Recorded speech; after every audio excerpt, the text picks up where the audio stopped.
The world tilted, a sickening, grinding lurch that sent a fresh wave of agony through Scarlett Reid's already battered body. Her eyes snapped open, fighting against the blinding dust motes dancing in the slanted shafts of an ominous, setting sun. Above her, the shattered sunroof offered a glimpse of a sky aflame in hues of tangerine and blood orange, a beauty that felt perverse and terrifying given her circumstances. She was upside down, or nearly so, suspended by the seatbelt that bit cruelly into her collarbone, a desperate, metallic grip on her life. The air was thick, heavy with the acrid stench of burnt oil, hot metal, and, most alarmingly, gasoline. A thin, sickly plume of smoke curled from somewhere beneath the dashboard, whispering promises of fire. Her head throbbed, a relentless drumbeat against her temples, and every inch of her skin screamed in protest. Pain radiated from her ribs, her arm, her neck, a symphony of trauma. "Julian," she croaked, her voice a raw, sandpaper whisper. No answer. Only the groaning of tortured metal, the soft hiss of leaking fluids, and the relentless, suffocating silence of the Arizona desert. Panic, cold and sharp, pierced through the fog of her concussion. She was trapped. Her SUV, a once proud fortress of German engineering, was now a crumpled sarcophagus, balanced precariously on the precipice of a sheer drop. Through the passenger window, now a spiderweb of cracks, she could see it. The vast, gaping maw of the canyon, stretching into an indigo abyss as twilight deepened. One wrong move, one shift in the fragile balance, and she would plummet into that endless dark. A fragmented image flashed behind her eyes. Julian Vance, his usually composed face, contorted in a mask of alarm, reaching towards her. Then, a violent, bone-jarring impact, a scream that might have been her own, and the world had dissolved into a maelstrom of metal and glass. She squeezed her eyes shut, trying to force clarity into the swirling chaos of her memory. It had been a blur of headlights, a sudden swerve, and the sensation of falling. Before that, a strange lethargy had plagued her for days, a persistent drowsiness, an inexplicable weariness that no amount of sleep seemed to cure. She remembered feeling unusually tired even earlier that day, a heavy weight behind her eyes. Julian had been so times concerned always offering her one of his special herbal teas to help her relax. Her breath hitched in her throat, a ragged gasp. She had to get out.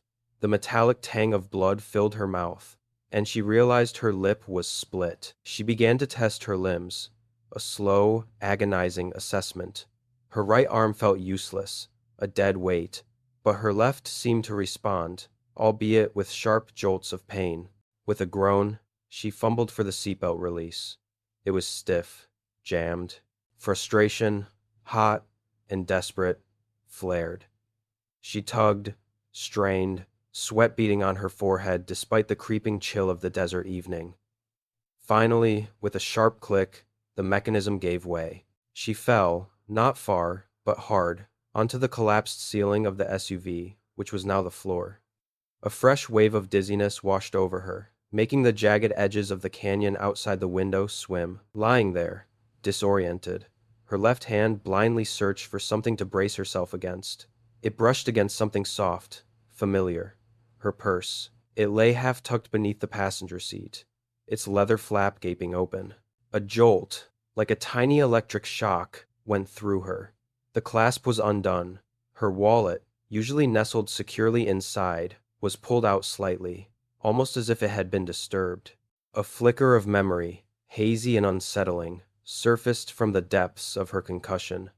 Julian, his hand, reaching towards her bag. Asterisk. Before times the crash. The image was fleeting, lost in the immediate, overwhelming need to survive, but it left a faint, discordant note in her mind. The smoke was thicker now, a bitter, chemical haze filling the confined space. A faint crackle, like dry leaves, began to emanate from beneath the hood. Fire, the unspoken word, ignited a primal terror. She scrambled, desperate, towards the passenger door, the closest exit. Her injured arm screamed as she pulled, but adrenaline coursed through her veins, numbing the worst of it. The door was bent inward, mangled. Impossible. She turned, her eyes darting frantically around the wreckage. The driver's side window was smashed, a jagged maw of sharp glass. It was her only way out. Summoning a strength she didn't know she possessed, she pulled herself through the opening, scraping her skin on the shards, ignoring the fresh cuts. Her body screamed in protest, but the fear of being incinerated propelled her forward. She clawed her way out, tumbling onto the rough, stony ground, gasping for breath. The air outside was cold, dry, and still, a stark contrast to the burning air within the vehicle. She rolled away, putting as much distance as she could between herself and the teetering wreck. She was perhaps 20 feet away when the SUV gave a final, mournful groan. For an agonizing moment, it hung there, suspended in defiance of gravity, before slowly, majestically, it tipped. A shower of sparks, a shriek of tortured metal, and then it plummeted, a dark, silent projectile, into the canyon below. The sound of its impact, when it finally came, was a distant, hollow times thud, times that echoed through the vast emptiness, a chilling punctuation mark to her escape. Scarlett lay there, sprawled on the gravelly earth, heart hammering against her ribs, tears streaming down her soot-streaked face. She was alive, but utterly alone, injured, and lost in the unforgiving embrace of the desert night. The cold was seeping into her bones, and the raw fear had not yet subsided. She pushed herself up, every movement an agony, and began to crawl, blindly, desperately, hoping to find a road, a light, asterisk anything, times in the encroaching darkness. The first time Scarlett Reid saw Julian Vance, he was framed by the polished chrome of a vintage sculpture at an exhibition in Santa Monica. She had been admiring the interplay of light and shadow on the metallic curves, a challenge she often pondered in her own architectural designs, when a voice, smooth as aged whiskey, had drifted from behind her. Intriguing, isn't it? The way it reflects and distorts, showing us not the object itself, but our own perception of it. She had turned, expecting a pretentious art critic, and instead found a man who disarmed her instantly. Julian Vance. He was tall, impeccably dressed in a charcoal suit that seemed to flow rather than hang, with silver-threaded hair that hinted at wisdom and experience. But it was his eyes that truly captivated her, a piercing, intelligent blue that seemed to see right into her, softened by a touch of melancholy that drew her in. He moved with an effortless grace, his smile a warm, genuine curve that crinkled the corners of those remarkable eyes. He introduced himself as a technology investor, recently returned from abroad, explaining with a practiced, wistful sigh that he was simply trying to find beauty again after a difficult loss. His wife, he explained, had died tragically in a boating accident a few years prior. The story, delivered with such quiet dignity, touched Scarlett deeply. She, an architect who valued integrity and transparency, found herself captivated by his blend of vulnerability and sophistication. Their courtship was a whirlwind, a romantic fantasy that swept Scarlett off her feet. Julian was everything she had ever dreamed of: attentive, charming, incredibly insightful. He remembered details she'd mentioned in passing, surprised her with spontaneous weekend getaways to remote, luxurious resorts, and filled her loft apartment with exotic flowers. He spoke of their future with a quiet confidence that was utterly convincing, weaving dreams of shared travels, intellectual conversations, and a deep, enduring partnership. He made her feel seen, truly understood, in a way no one else ever had. He suggested they move in together, finding a magnificent, isolated house nestled on the edge of a sprawling canyon in Arizona. "I need the quiet," Head explained, his blue eyes clouded with a familiar, manufactured sadness. "To heal. And I want to heal with you, Scarlett. This place, it's a sanctuary. Our sanctuary."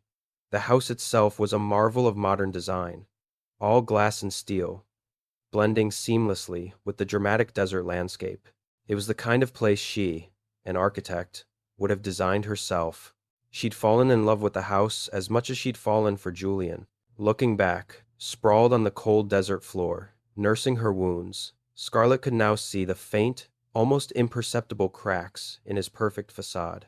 They had been so subtle then, easily dismissed, rationalized away by the sheer force of his charisma and her own burgeoning love. There had been the persistent fatigue, for instance, not just ordinary tiredness from her demanding career, but a deep, bone-weary exhaustion that seemed to come out of nowhere, often in the late afternoons or evenings. She chalked it up to stress, or perhaps the arid desert air she was still adjusting to.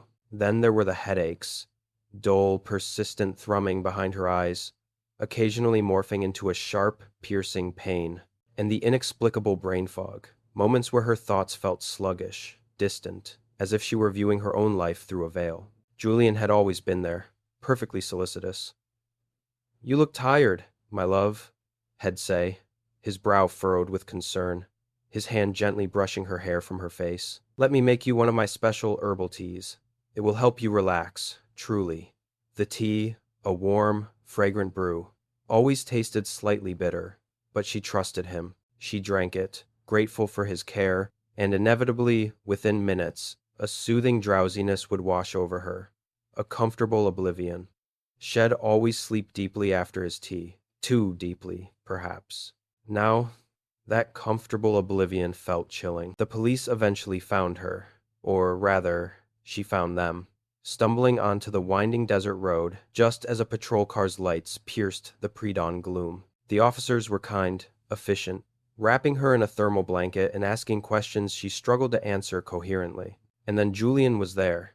He appeared as if from nowhere, stepping out of the darkness with the rising sun, casting a golden halo around his head. He looked distraught, his expensive clothes rumpled, his hair disheveled. A perfect picture of a concerned partner. He rushed to her side, his arms enveloping her in a tight, comforting embrace. "Scarlett, my God!" I was so worried. They wouldn't let me through the roadblock. His voice was choked with emotion, his blue eyes swimming with unshed tears. He turned to the officers, a master storyteller. "She must have lost control. She's been under so much stress lately, with her work and just settling in. I told her to take it easy." He painted a vivid, plausible picture. Scarlett, overworked and fatigued, succumbing to the desert's treacherous roads.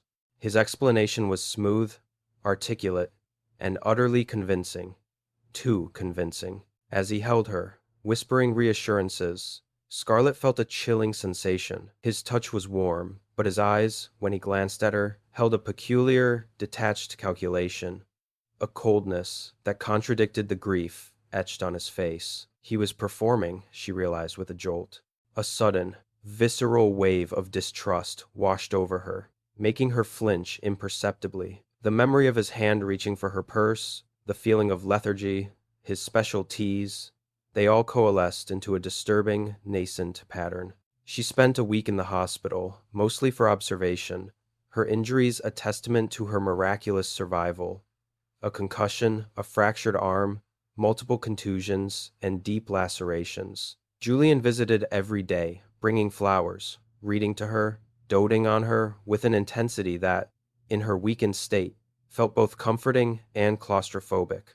But the feeling of unease persisted. Every time he left, a sense of relief, guiltily, washed over her. The first thing she did after being discharged, before even settling back into the unnervingly silent house, was to check her purse. She'd managed to retrieve it from the wreckage just before it was towed away. Her hands trembled slightly as she pulled out her wallet.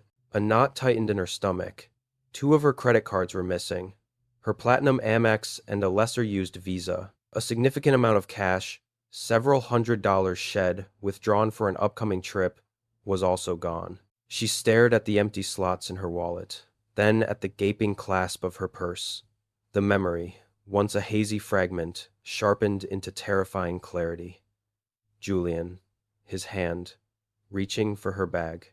Asterisk, before times the crash. Not for her, not to check on her, but specifically for the purse. He hadn't been trying to help her in those terrifying moments before impact. He had been stealing from her.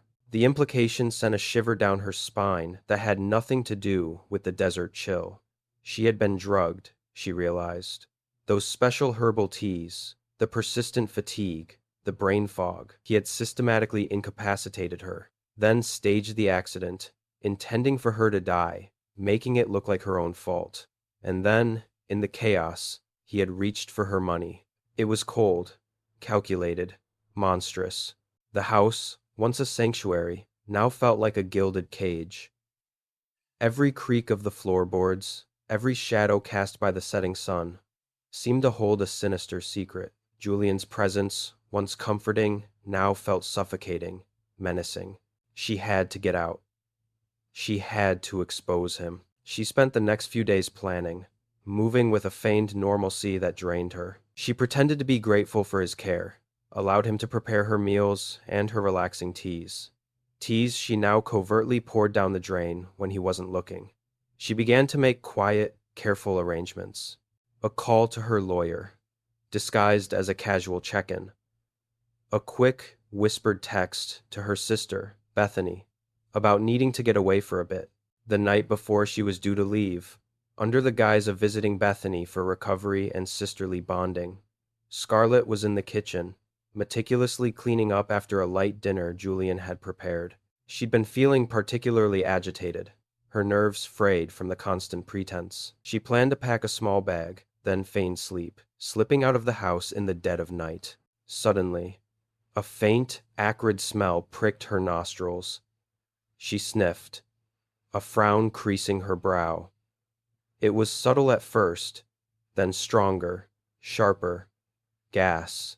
Her eyes widened, scanning the gleaming, modern appliances. She traced the scent to the gas stove. There, just beneath the main burner, one of the knobs was slightly ajar, barely a millimeter from the off position, but enough to release a slow, steady stream of gas into the enclosed space. A cold dread seeped into her. She had been in the kitchen just moments before Julian. Had she done that? No. She was meticulously careful, especially with gas. Before she could fully process the terror, Julian was there, appearing in the doorway, his eyes darting to the stove, then to her. His lips tightened for a fraction of a second. "What's that smell, my love?" he asked, his voice calm, almost too calm. He moved swiftly, decisively, turning the knob fully off, then opening the windows with practiced ease. "Good heavens! A gas leak! How careless! We must have forgotten to turn it off completely after dinner." He smiled, a reassuring, familiar smile. But this time, Scarlett saw it. The flicker in his eyes, quick as a snake's tongue.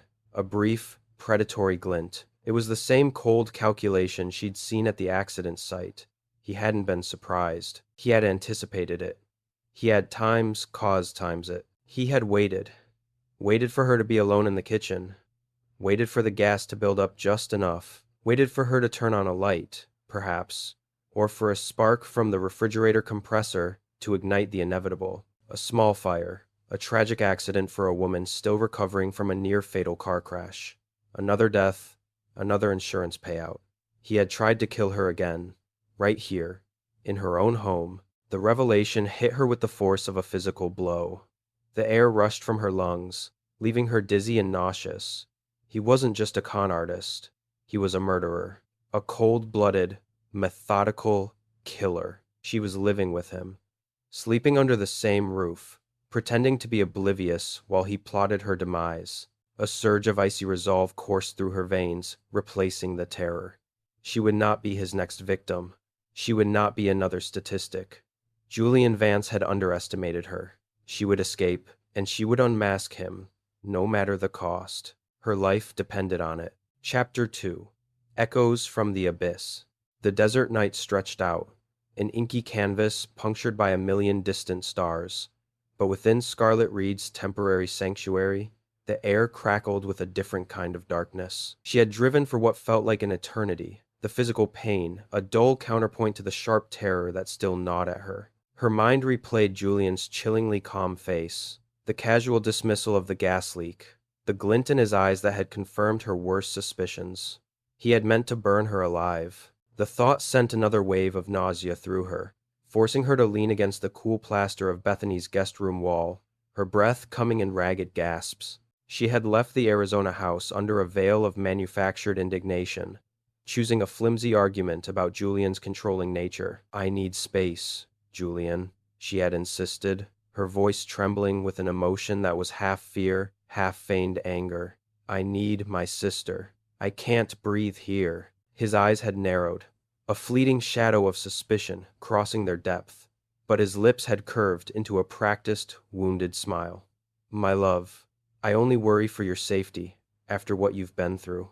But, if you must, just promise you'll call. He had almost sounded believable, his performance flawless, even as she saw the cracks in his carefully constructed persona. The act had bought her precious minutes, while Julian made a show of packing her a small overnight bag. A cruel irony. Given her true intentions, Scarlett had moved with a surgeon's precision. Under the guise of retrieving her favorite scarf, she'd slipped into their shared office. Her fingers flew, snatching up their joint bank statements, copies of the house deed, her investment portfolio details, and Julian's business cards from various phantom companies. She even managed to snag a small, ornately carved wooden box Julian kept on his desk, claiming it held sentimental value from his late wife. She didn't know why, but a gut feeling screamed it was important. The adrenaline had lent her an unnatural clarity, a heightened sense of hearing that picked up Julian's footsteps in the hallway, forcing her to shove the documents haphazardly into her backpack and swing it over her shoulder, feigning a final sweep of the room. The drive had been a blur of highway lights and desert scrub. The silence of her car, a stark contrast to the cacophony of fear and fury in her mind. Every mile was a triumph. Every turn of the wheel, a defiant act against the man who had tried to erase her. She called Bethany from a gas station payphone, her voice a raw whisper, barely coherent. He tried to kill me, Beth. Again. I'm coming to San Francisco. Bethany Reid, sharp-witted and pragmatic, a financial analyst whose world revolved around tangible data and logical conclusions, met her at the door with a mixture of relief and bewildered concern. Scarlett, disheveled, bruised, and smelling faintly of smoke and fear, looked nothing like the polished architect Bethany knew. Scarlett, what happened? Are you okay? The hospital said it was a car accident. Bethany's voice trailed off, her gaze sweeping over her sister's still bandaged arm and the haunted look in her eyes. Inside Bethany's impeccably organized loft apartment overlooking the bay, Scarlett recounted her nightmare. She spoke of the relentless fatigue, the headaches, the special teas Julian had so solicitously prepared, each detail an indictment. She described the chilling discovery of her missing credit cards and cash, the memory of Julian's hand reaching for her bag before the crash, and then the gas leak, the predatory gleam in Julian's eyes, the undeniable realization that he was not just manipulative, but murderous. Bethany listened, her face a mask of escalating disbelief. She was a woman of facts, of figures, of verifiable truths. This sounded like a fever dream, a trauma-induced delusion. Scarlett, she began gently, her brow furrowed, I know you've been through something horrific. Your mind might be playing tricks on you. Julian seemed so perfect. The grieving widower, devoted to you. Perfect, Scarlett spat, the word dripping with venom. He's a monster, Beth. A charming, calculating monster. He planned it all. The accident, the fire. He wanted me dead. She pulled out her wallet, showing the empty slots. My cards are gone. Hundreds in cash. Why would he do that times after times he supposedly saved my life? Bethany's gaze flickered to the empty slots. That was tangible. That was concrete. But still, it could be opportunism, Scarlett. Or maybe they fell out in the crash. It doesn't make him a murderer. And the tease? The way I felt? Always tired? Always so sleepy after he cared for me? Scarlett leaned forward, her voice raw with desperation.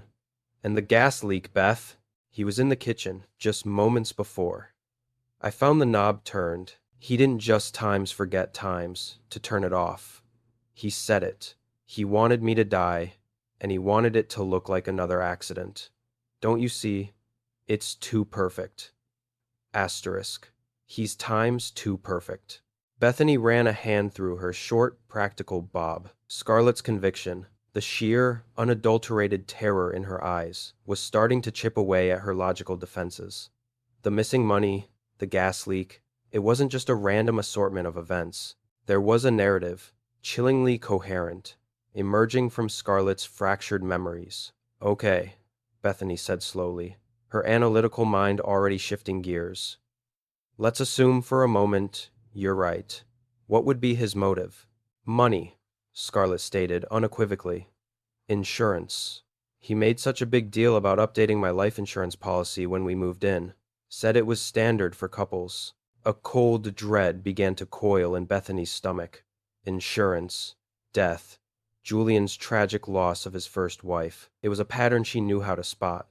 Show me what you brought, she said, her voice now firm, resolute. They spent the rest of the night hunched over Bethany's sleek laptop, the glow illuminating their strained faces. Scarlett dumped the contents of her backpack onto the polished oak desk.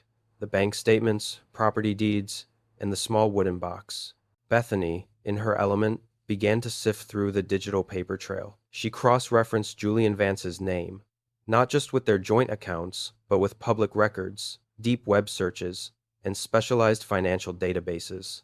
She looked for previous addresses, past employment, any digital footprint that could betray a hidden past. The first red flag appeared quickly. A previously undisclosed marriage certificate in Oregon, dated 12 years ago.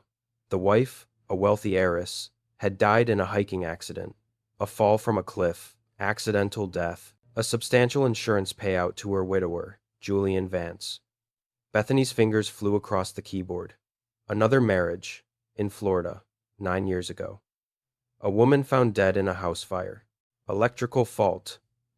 Another hefty insurance claim. Another accidental death. Another payout. With each new discovery, Bethany's skepticism evaporated, replaced by a horrifying certainty. Her blood ran cold as the pattern solidified, chillingly clear. Julian Vance wasn't just a con artist. He was a serial predator, a black widow spider weaving a web of charm and deceit, systematically ensnaring wealthy women, meticulously staging their accidents, and then collecting his morbid bounty. 3 women, 3 accidents, a fall, a fire, and the initial boating accident he'd so wistfully described to Scarlett. And now, Scarlett, miraculously alive, a survivor of a staged car crash and a near-fatal gas leak. The small wooden box lay forgotten on the desk, but inside, among a few old photographs and a dried flower, Bethany eventually found a folded piece of paper. It was a hospital ID badge, faded but still legible. Julian Vance, EMT, Mercy Hospital, Seattle. The dates were from 15 years ago, just before his first wife had died. Bethany's breath hitched. EMT. He would have access to drugs, dangerous drugs. My God, Bethany whispered, her voice barely audible. He's done this before. He's done this so many times. She looked at Scarlett, who was staring at the screen with wide, horrified eyes. The full scope of Julian's depravity finally laid bare. We need more than this, though. Financial records are damning, but he'll argue these were all legitimate tragedies. We need proof of foul play for those other women. Her mind, usually so focused on corporate mergers and market trends, now raced with a different kind of strategy. She needed someone who dealt with the past, with cold cases, with the kind of meticulous detective work that could unravel Julian's expertly woven lies. A name surfaced from the distant past, a face from her college years. Lena Petrova. Lena, the quiet, intense girl in their criminal justice class, who had always been fascinated by the unsolved, the intricate puzzles of human behavior. Lena, who was now a seasoned detective in Seattle, known for her tenacity and an uncanny ability to breathe life back into long-dormant cases. Lena Petrova, a woman whose sharp, intelligent eyes often held a flicker of weary cynicism earned from years of navigating the underbelly of human nature, listened to Bethany's impassioned plea with her usual stoicism. The call had come out of the blue, a blast from the past. Bethany Reid, her old college friend, now sounding frantic, talking about a sister, a charming boyfriend, a series of suspicious accidents. Bethany. Slow down, Lena said, her voice calm and even, a practiced tone designed to steady distraught callers. Start from the beginning. Give me names, dates, locations. Bethany, drawing on her analytical precision, laid out the facts like a prosecutor presenting a case. Scarlett Reid, Arizona, car crash, gas leak. Julian Vance, charming, wealthy. 3 previous wives. Different states, all wealthy, all dead from accidents. Hiking, fire, boating. All within 15 years, all with significant insurance payouts. Lena felt a familiar prickle of unease at the mention of the pattern. It was the red thread that often wove through the most disturbing cases. "You mentioned a boating accident," Lena prompted, her pen poised over her notepad. "Where was that?" "Lake Crescent, Washington," Bethany replied, her voice taut with urgency. "Around 2005. His first wife, Eleanor Harding." The name rang a faint, distant bell. Lake Crescent. A picturesque, deep lake nestled in the Olympic National Park. Lena's mind, a vast archive of regional crimes, began to sift through old files. She remembered the case. Eleanor Harding, wealthy socialite, drowned, ruled an accidental drowning after falling from her sailboat. No foul play suspected. Closed. "Send me everything you have," Lena instructed. "Financial records, Scarlett's statement, anything you think is relevant. I'll see what I can find on Eleanor Harding." The electronic dossier arrived within minutes, meticulously compiled by Bethany. Lena spent the next few hours immersed in the grim details. The financial trail was indeed compelling. A stark, repeating graph of gain and loss, culminating in the always lucrative insurance payouts. Scarlett's testimony, written with a raw, visceral fear, resonated with the quiet unease Lena often felt when reviewing cases that felt times 2 times tidy. The Eleanor Harding file, retrieved from the cold storage archives, was surprisingly thin. A straightforward accident, the original report stated. The victim, Eleanor Harding, had been sailing alone on Lake Crescent. Her body was recovered days later. Cause of death: drowning. No signs of struggle. Minor abrasion on her forehead, attributed to hitting the boat during the fall. Her life vest was found nearby, apparently unused, with a small, inexplicable tear near the buckle. That detail, always a minor footnote, now seemed to leap out at Lena. Why a tear? And why unused if she was sailing alone and supposedly fell accidentally? Most sailors wore their vests, especially when alone. The original detective had noted it as peculiar, but not indicative of foul play. Lena knew better. Peculiar was often the first whisper of a lie. She stared at the grainy black and white photos of the scene. The tranquil lake, the overturned sailboat, the recovered life vest. The original medical examiner's report confirmed drowning, but also noted a faint, nonspecific malaise Eleanor had reportedly experienced in the days leading up to her death, as recounted by Julian Vance himself. He had been the one to report her missing, expressing profound grief and regret. He'd seemed the perfect, distraught husband. Lena felt a familiar spark ignite deep within her. The pattern, the method, the times 2, perfect times husband. This was no string of coincidences. This was the work of a sophisticated predator, but proving it, especially for a closed case nearly 2 decades old, would be a monumental challenge. Most evidence would be gone, witnesses moved on. Except, her gaze settled on a line in the ME's report. Tissue samples preserved for future analysis. A long shot, but worth pursuing. Advancements in forensic toxicology in the last decade had been monumental. What might have been undetectable then could be screamingly obvious now. She initiated the laborious process of requesting the preserved samples of Eleanor Harding's liver tissue. Weeks crawled by, filled with bureaucratic hurdles and the quiet, persistent pressure Lena exerted. Finally, the samples, encased in a small, refrigerated container, arrived at the state-of-the-art forensic lab in Olympia. Lena stood beside the lead toxicologist, Dr. Evelyn Reid, a woman whose calm demeanor belied her sharp intellect and meticulous attention to detail. "We're looking for anything unusual, Dr. Reid," Lena explained, her voice low. "Any sedative, muscle relaxant, anything that could have incapacitated her before she went into the water, something the original tests might have missed." Dr. Reid, with her steady hands and hawk-like focus, began the delicate process. Days turned into a week. Lena waited, a knot of anticipation tightening in her stomach. Then, the call came. Detective Petrova. Dr. Reid's voice was clipped, professional, but with an underlying current of excitement. We have a hit. A significant one. There are traces of succinylcholine in Eleanor Harding's liver tissue, and in a concentration that's quite high for residual levels. It was definitely administered prior to death. Lena felt a jolt of triumph, cold and satisfying, course through her veins.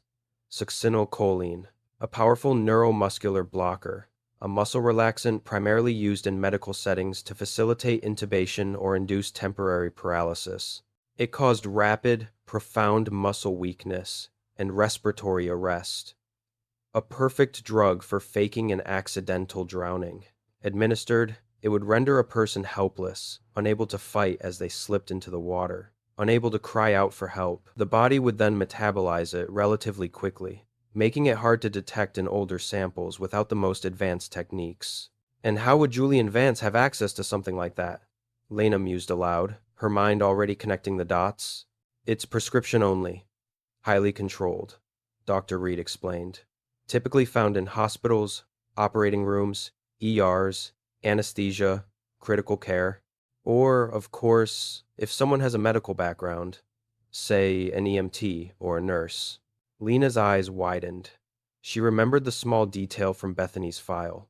Julian Vance, EMT, Mercy Hospital, Seattle, 15 years ago. The pieces clicked into place with horrifying precision. He wasn't just a charming con man. He was a trained medical professional, using his knowledge to murder without leaving a trace. He had incapacitated Eleanor, pushed her into the lake, then staged the scene. The torn life vest, perhaps a struggle times before times, the drug took full effect, or a sign of the struggle to put it on a resisting, drugged victim. The discovery of succinylcholine in Eleanor Harding's system was the linchpin that shattered Julian Vance's carefully constructed empire of lies. With this irrefutable forensic evidence, coupled with Scarlett's harrowing first-hand account of being drugged and nearly murdered, and Bethany's damning financial analysis, Lena Petrova had everything she needed. The three women, an architect, a financial analyst, and a detective, had formed an unlikely but formidable alliance, their combined skills and determination proving to be Julian's undoing. Lena moved swiftly, securing warrants for Julian Vance's arrest and for the meticulous search of all his properties. The FBI was brought in, the multi-state nature of Julian's crimes making it a federal matter. They tracked him to a private airfield in Nevada, where he was moments away from boarding a chartered jet. By his side stood a glamorous woman in her late 40s, her laughter echoing lightly in the hangar. Another wealthy, unsuspecting victim, no doubt, poised to become his next conquest. The scene unfolded with the swift, precise choreography of a well-executed sting.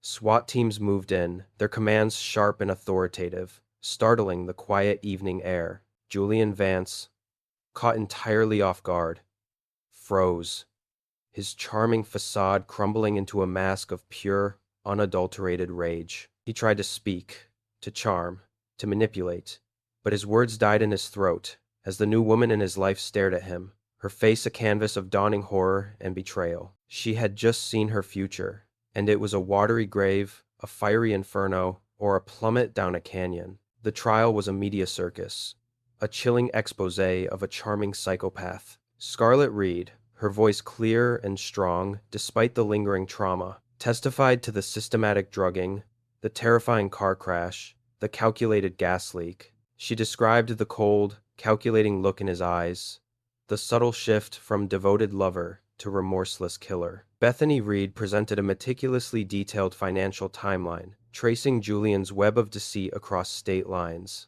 detailing the millions reaped from the deaths of his wives. Lena Petrova, calm and authoritative, laid out the forensic evidence, the undeniable presence of succinylcholine in Eleanor Harding's tissues, painting a vivid picture of a premeditated murder. Families of the other victims, their faces etched with years of unanswered grief, sat in the gallery, finally seeing a path to justice. Julian Vance, for all his practiced charm and cunning, could not withstand the onslaught of irrefutable evidence. His attempts to portray himself as a victim, a grieving widower persecuted by a vengeful ex-girlfriend and her overzealous sister, shattered under the weight of the truth. The jury, after only a few hours of deliberation, returned a guilty verdict on all counts. The judge's voice, solemn and unyielding, echoed through the hushed courtroom as he handed down the sentence: life imprisonment, without the possibility of parole for the murder of Eleanor Harding, along with significant additional sentences for the attempted murder of Scarlett Reid, multiple counts of fraud, and arson. Julian Vance, his face now stripped bare of all pretense, a hollow mask of defeat, was led away, his reign of terror finally at an end. Months later, Scarlett and Bethany stood together at the edge of the Arizona Canyon, the very place where Scarlett's life had almost ended. The sun, a benevolent orb in the vast blue sky, cast long, warm shadows across the rugged landscape. The air was cool and crisp, carrying the faint scent of sagebrush.